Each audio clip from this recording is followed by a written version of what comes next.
पेंशनधारकों की बड़ी उम्मीद। ईपीएफओ पेंशन स्कीम के 36 मंथन नियम को लेकर बड़ा अपडेट। EPFO pension rule 2026।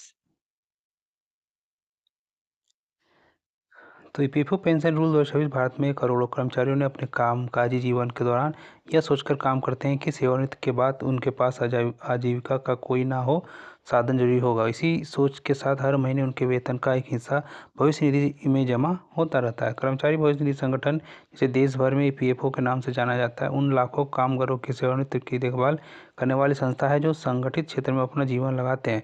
वर्ष 2026 में इस संस्थान ने अपने पेंशन संबंधित नियमों के कुछ ऐसे बदलाव किए हैं जो वास्तव में एक बड़ी और स्वागत योग्य पहल साबित हो रहे हैं।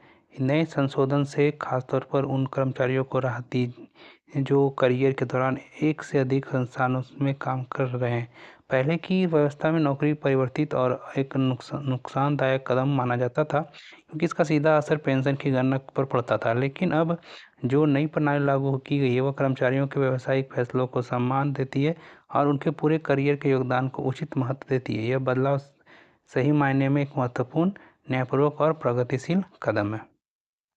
36 महीने के पुराने नियम की सीमाएं और नई व्यवस्था का स्वागत। तो कर्मचारी पेंशन योजना 1995 के अंतर्गत पेंशन की गणना करते समय सेवा के अंतिम 36 महीनों को विशेष रूप से महत्वपूर्ण माना जाता था। इन 3 वर्षों में यदि कर्मचारी की नौकरी बदली या किसी कारण से सेवा में कोई खंड आया तो पेंशन की राशि इनका प्रतिकूल प्रभाव पड़ता था। अनेक कर्मचारियों को यह महसूस होता था कि उन्होंने सालों तक मेहनत करने के बावजूद उन्हें कितनी पेंशन मिलनी चाहिए फिर भी इतनी नहीं मिल पा रही है। यह स्थिति न केवल निराशाजनक थी बल्कि सामाजिक न्याय के दृष्टिकोण से भी उचित नहीं थी। अब 2026 के संशोधित प्रावधानों के अनुसार पेंशन गणना का आधार बदल दिया गया है और नई व्यवस्था में अंतिम 3 वर्षों की बजाय कर्मचारियों की उच्चतम वेतन 60 महीने यानी 5 वर्षों के औसत को आधार बनाया जाएगा। इसे करियर के दौरान नौकरी बदलने वाले कर्मचारियों को उनकी वास्तविक आय के अनुसार न्याय संगत पेंशन मिलने का मार्ग प्रशस्त हो गया है। यह संशोधन खासतौर पर निजी क्षेत्र के उन कर्मचारियों के लिए वरदान है जिसका पूरा करियर एक ही जगह पर नहीं बीता। पेंशन गणना की नई विधि और संभावित राशि को समझें। तो नई प्रणाली में पेंशन की गणना एक सरल लेकिन तार्किक सूत्र के आधार पर घर पर की जाती है। इस सूत्र के अनुसार पेंशन योग्य वेतन को सेवा के कुल वर्षों के गुणा करने से 70 से विभाजित किया जाता है। उदाहरण के तौर पर किसी कर्मचारी का पेंशन योग्य वेतन 15,000 रुपये प्रति माह है और उसे 35 वर्षों तक सेवा की है तो उसे हर महीने 7,500 रुपये तक की पेंशन मिल सकती है। यही राशि भले ही बड़े शहरों के लिए पर्याप्त न लगे लेकिन ग्रामीण और अर्ध शहरी इलाकों के जीवन को स्थायित्व देने के लिए काफ़ी उपयोगी साबित हो सकती है। यह ध्यान देने योग्य कि वास्तविक पेंशन राशि हर कर्मचारी के लिए अलग अलग होगी क्योंकि यह उनकी कुल सेवा अवधि और वेतन संरचना पर निर्भर करती है। जिन कर्मचारियों की सेवा अवधि लंबी है और वेतन अपेक्षाकृत अधिक रहा है तो उन्हें स्वाभाविक रूप से बेहतर पेंशन मिलेगी। इसीलिए सभी कर्मचारियों को यह सलाह दी जाती है कि वह अपनी सेवा अभिलेखों की नियमित जांच करते रहें और किसी भी विसंगति को समय रहते ठीक कराएं। किन वर्गों को सबसे अधिक मिलेगा नए नियमों का फायदा? तो निजी क्षेत्र में काम करने वाले वे कर्मचारी जो बेहतर अवसरों की तलाश में समय समय पर संस्थान बदलते रहते हैं। इस नए नियमों में सबसे अधिक लाभान्वित होंगे जिनके अलावा छोटे और मझले उद्यमों में कार्यरत वे कर्मचारी हैं जो लगातार ईपीएफ के अंशदान करते रहते हैं और अभी पेंशन अपेक्षाकृत बेहतर पेंशन के हकदार बनेंगे। जो कर्मचारी 58 वर्ष की आयु पार कर चुके हैं और पहले सेवानिवृत्त हो चुके हैं वे भी नए नियमों के आलोक में भी अपनी पेंशन की पुनर्गणना के लिए आवेदन कर सकते हैं और संभवतः उन्हें बढ़ी हुई पेंशन मिल सकती है।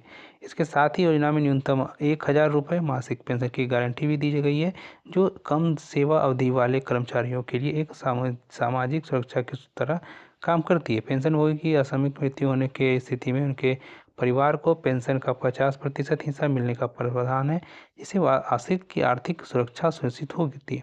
ये सभी प्रावधान मिलकर एक ऐसी व्यापक पेंशन प्रणाली बनाते हैं जो वास्तव में कर्मचारी हित ऐसी है।